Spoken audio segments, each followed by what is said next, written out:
ઉત્તમ ખેતી, મધ્યમ વ્યાપાર અને કનિષ્ઠ નોકરી આ કહેવત યાદ છે ને? પણ આજે પરિસ્થિતિ બદલાઈ છે. વ્યાપાર એક ઉત્તમ વિકલ્પ બન્યો છે, પણ આજે કેટલાક ઉદાહરણો એવા પણ છે કે જે ખેતી ઉત્તમ હોવાની ખાતરી આપે છે. આવો મળીએ અંકલેશ્વરના એક ખેડૂત યશવંતભાઈને કે જેમને કૃષિ જાગરણ મંચ દ્વારા મિલિયનર એવોર્ડ એનાયત કરવામાં આવ્યો છે.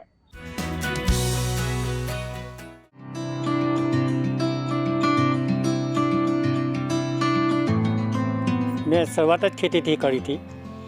મારા બાપ દાદાનો પણ આ ધંધો છે, ખેતીનો ધંધો હતો અને તે એમના બાપ દાદાના હસ્તકથી મેં ખેતીની શરૂઆત કરી. પહેલાં હું પરંપરાગત ખેતી કરતો હતો, તેમાં જુવાર, તુવેર, કપાસ વગેરેની ખેતી કરતો હતો.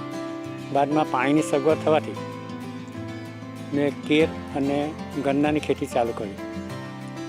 આ બધું કરવા છતાં મને કંઈક નવું કરવાની ઈચ્છા પહેલેથી મનમાં થતી હતી ને તેમાં મેં ઇઝરાયલમાં ગ્રીન હાઉસમાં જે ખેતી કરે છે એના વિશે મેં જાણ્યું, તો એનો પણ મેં અભ્યાસ કર્યો. બાદમાં ગુજરાતમાં નવસારી અને સુરત જિલ્લામાં જે ગ્રીન હાઉસ બનેલા હતા એની મેં મુલાકાત લીધી. તે ઉપરાંત મહારાષ્ટ્રમાં નાસિકની આજુબાજુ જે ગ્રીન હાઉસ બનેલા હતા એની પણ મેં મુલાકાત લીધી. આ બધા ગ્રીન હાઉસની મુલાકાત લીધા પછી મને ગ્રીન હાઉસમાં ફૂલની ખેતી કરવાની મને ઈચ્છા થઈ કે જેમાં મને સારી આવક દેખાય. એટલે મેં 2012માં પહેલો 1 એકરનો એક ડોમ મેં તૈયાર કર્યો અને એમાં મેં જરબેરા અને ફૂલની ખેતીની શરૂઆત મેં કરી. આ ખેતી કરવાથી મને ઘણો લાભ થયો. એક તો મારો આત્મવિશ્વાસ પણ વધ્યો અને આવક પણ મને એમાં દેખાય. એટલે મેં 2015માં બીજું 1 એકરનું ગ્રીન હાઉસ બનાવ્યું, જેમાં મેં વિદેશી ફૂલ જીપ્સો ફિલાની મેં ખેતી કરી, જેમાં પણ મને હું સફળ થયો. ત્યારબાદ 2018માં એક વિદેશી ફૂલ ઓર્ચિડની મેં ખેતી શરૂ કરી, જેના માટે પણ મેં 1 એકરનો મેં ડોમ બનાવ્યો.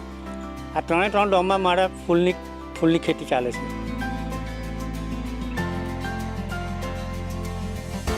આ ફૂલની ખેતી છે ને બહુ નાજુક ખેતી છે અને એમાં આપણે કંઈક પણ ભૂલ કરીએ ને તો એની માથા પરિણામ ભોગવવાના આવે છે. એટલે એના માટે ખાસ તો ટેમ્પરેચર મેન્ટેન કરવા માટે અમે ગ્રીન હાઉસમાં નેટ રાખી છે ઉપર, પછી ફોગર રાખ્યા છે જેનાથી અમે અંદરનું ટેમ્પરેચર પણ મેન્ટેન કરીએ છીએ અને એને પાણીની જે જરૂરિયાત છે તે અમે ડ્રીપ મારફતે આપીએ છીએ. એટલે એને પૂરતું જ પાણી મળે અને વધારે પણ પાણી નહીં જોઈએ અને ઓછું પાણી હોય તો પણ નહીં ચાલે. ફૂલોનું હાર્વેસ્ટિંગ કરી એનું પેકિંગ કરી દેશના મોટા મોટા શહેરોમાં હું મોકલું છું, જેવા કે સુરત, બરોડા, અમદાવાદ, દિલ્હી, ઇન્દોર. આ શહેરોમાં અમારા એક વેપારીઓ નક્કી કરેલા છે, જેમને હું અહીંથી બોક્સમાં ફૂલ પેક કરીને મોકલી આપું છું અને તેઓ માર્કેટમાં વેચાણ કરીને અને જે કંઈ આવક થાય છે તે લોકો મને પેમેન્ટ કરી દે છે. જૂની ચીલાચાલુ ખેતી છોડીને કંઈક નવું હટકે કરો અને એમાં મહેનત જો કરશો તો તમને અવશ્ય સફળ થશો.